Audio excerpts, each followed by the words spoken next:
Hey everybody, my name is Ben Roidl-Ward. I'm a bassoonist based in Chicago, and I've been recording and posting a Multiphonic-a-Day every day while I'm in self-isolation during this COVID-19 pandemic. Today is March 19th, 2020, which means it's day 6 of self-isolation for me, and also day 3 of Multiphonic-a-Day. So today's Multiphonic is the first one that was requested by someone. It was requested by my dear friend Noah Jenkins, who's an amazing composer based here in Chicago. I'll post a link to some of his music in the description below. Please do yourself a favor and check some of it out. So after I posted my first video, Noah responded and requested that I do a nice, soft major second or minor third. So here's what I got. This is the Noah Jenkins.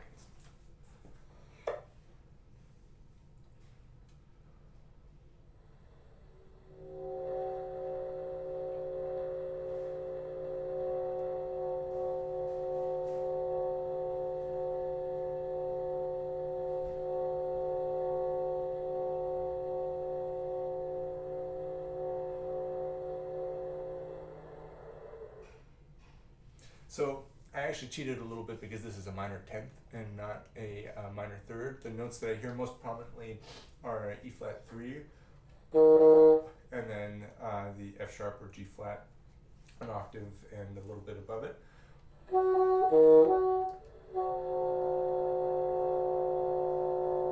So I hope that even though it's not specifically a minor third, it's close enough. I picked that one because I really like it, and I thought Noah would like it too. One thing I want to talk about with this multiphonic a little bit that distinguishes it from some of the other ones that I've been showing in these videos is that it doesn't have quite as clear beating oscillations. They're not as audible. Of course, there are oscillations going on, but they're much faster than in the other multiphonics, and they aren't as audibly manipulated when I change my embouchure. So instead what you're hearing is that different harmonics are poking out as I'm manipulating it with my embouchure. So I'm really carefully making minute adjustments to try and bring out more of the lower subtones or some of the higher harmonics. So I'll just do that a little more explicitly here so you can hear it.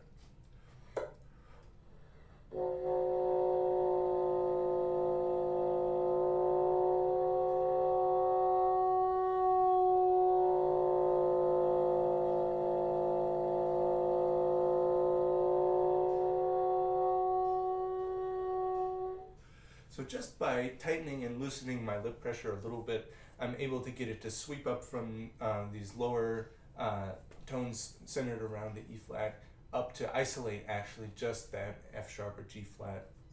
I guess that would be F sharp 4 that comes out. And this is a common theme that I want to talk about with a couple other multiphonics later this week as well, is the ability to isolate a single pitch and move almost seamlessly back and forth from that. That's a technique that I think is really effective when used properly. And so what's the reason that this happens is this fingering, which I'll throw up there now, is actually really close to a harmonic F sharp fingering. So the fingering I'm using is 2, 3, and the lower resonance key in the right hand with the whisper key, and just the first finger in the right hand. I said right hand twice. Left hand first, then right hand. And that's really similar to a kind of a fake fingering that I sometimes use for F sharp 4, which is half hold 2, 3, and the first finger in the right hand. It's a little bit sharp, but it can get you out of some nasty fingering corners if you're dealing with a key signature that has a lot of sharps and you're up in the tenor register.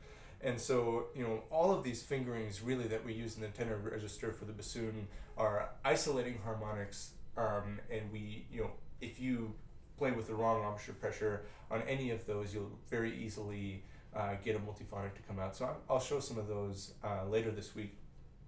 And with this one thing that I discovered was that if I start kind of with the fingering that I initially gave for the multiphonic, and then once I isolate the F sharp, if I make a subtle change to my fingering here so that the F sharp doesn't change, and then loosen my embouchure again, I can get some very different multiphonics coming out. So what I'm doing now is I'm starting with the initial fingering that I gave, and then once I've isolated the top pitch, I'm letting go of my pinky and adding a slight half hole in my first finger, and then when I swoop back down, there will be a really different multiphonic, which is kind of a nice sort of sleight of hand effect. I'll show you.